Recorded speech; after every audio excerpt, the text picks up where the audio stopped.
അറിയുന്നവർക്ക് മനസ്സിലായത് എന്റെ മോനെ ഐവിൻ ജിജോ കൊല്ലപ്പെട്ടു. കൊന്നത് CISF ഉദ്യോഗസ്ഥരാണ്, അതായത് സെൻട്രൽ ഇൻഡസ്ട്രിയൽ സെക്യൂരിറ്റി ഫോഴ്സ്. ഇവരുടെ കടമകൾ എന്തൊക്കെയാണെന്ന് അറിയാമോ?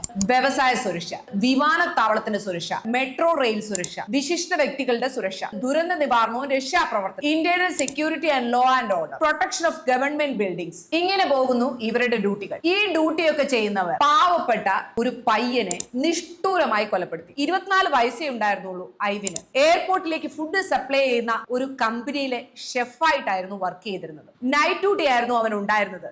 എന്നും എയർപോർട്ടിലേക്ക് പോകുന്ന സമയത്ത് അവൻ വീട്ടിൽ നിന്ന് ഇറങ്ങി. രാത്രി ഒരു 9:50 ഒക്കെ ആയപ്പോൾ അവൻ അവന്റെ കമ്പനിയിലേക്ക് ഒരു കോൾ ചെയ്തു. താൻ താമസിച്ചേ വരുവുള്ളൂ, തന്റെ വണ്ടിയിൽ വേറൊരു വണ്ടി വന്ന് ഇടിച്ചു, താൻ അതിന്റെ കാര്യം സംസാരിച്ചു കൊണ്ട് നിൽക്കുകയാണ്, അപ്പോൾ വൈകിയേ വരാൻ സാധിക്കുകയുള്ളൂ എന്ന് പറഞ്ഞിട്ടായിരുന്നു ആ കോള്. അതുകൂടാതെ അവിടെ ഉണ്ടായ ദൃശ്യങ്ങളും അവൻ ഫോണിൽ പകർത്തിയിരുന്നു. ഐവിൻ ജിജോ തന്റെ നൈറ്റ് ഡ്യൂട്ടിക്കായിട്ട് ഓഫീസിലേക്ക് പോകുന്ന സമയത്ത് വഴിയിൽ വെച്ച് വേറൊരു കാറ് ഐവിന് ഓവർടേക്ക് ചെയ്ത് പോകാനുള്ള സ്ഥലം കൊടുത്തില്ല. ഐവിൻ മുന്നോട്ട് വണ്ടി എടുക്കാൻ ശ്രമിച്ചപ്പോൾ ഇവർ ഐവിന്റെ കാറിലേക്ക് വണ്ടി ഇടിപ്പിച്ചു. ഈ കാറിൽ യാത്ര ചെയ്തിരുന്നത് 2 CISF ഉദ്യോഗസ്ഥരാണ്. ഇവര് മഹാരാഷ്ട്രയിൽ നിന്നുള്ളവരാണ്. ഐവിൻ ജിജോ വണ്ടിക്ക് പുറത്തിറങ്ങി ഇവരോട് സംസാരിക്കാൻ വന്നു. ഇവർ രണ്ടുപേരും സംസാരിച്ചുകൊണ്ട് ഇരിക്കുന്ന സമയത്ത് അവരുടെ വണ്ടി എടുത്തുകൊണ്ട് പോകാൻ ശ്രമിച്ചു. വണ്ടി ഇടിച്ചതിന് പോലീസ് വന്നതിന് ശേഷം പോയാ മതി എന്ന് പറഞ്ഞിട്ട് ഇവരുടെ വണ്ടിയുടെ മുന്നിലേക്ക് ഐവിൻ കയറുന്നത്. ഈ സമയം ഈ 2 നരാധമന്മാർ ഈ പയ്യനെ വണ്ടി ഇടിപ്പിച്ചു. ഐവിൻ ഈ കാറിന്റെ ബോണറ്റിലേക്ക് വീഴുകയും ചെയ്തു. വണ്ടി വളരെ സ്പീഡില് പോയിക്കൊണ്ടിരുന്നു. ഏകദേശം 1.5 കിലോമീറ്ററോളം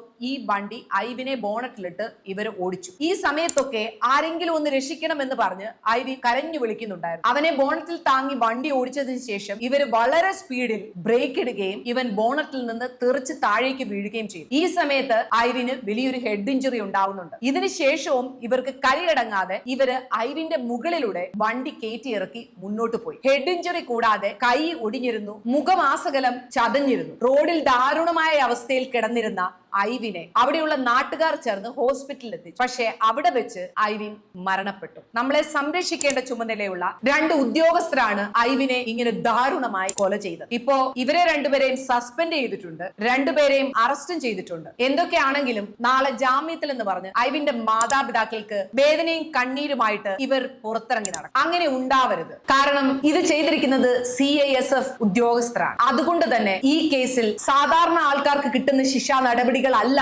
ഇവർക്ക് കിട്ടേണ്ടത്. ഇനി ഒരിക്കലും എന്തിന്റെ പേരിലാണെങ്കിലും ഇതുപോലെയുള്ള കൊലപാതകങ്ങൾ ഉണ്ടാകാൻ പാടില്ല. പക്ഷെ എന്റെ കൊച്ചിനെ കൊല്ലാൻ പാകത്തിന് ഒരു തെറ്റും ചെയ്തിട്ടില്ല അവൻ. എന്റെ കൊച്ചു പാവം കൊച്ചാ, ഇവരുമായിട്ട് ഒരു ബന്ധവും ഇല്ല.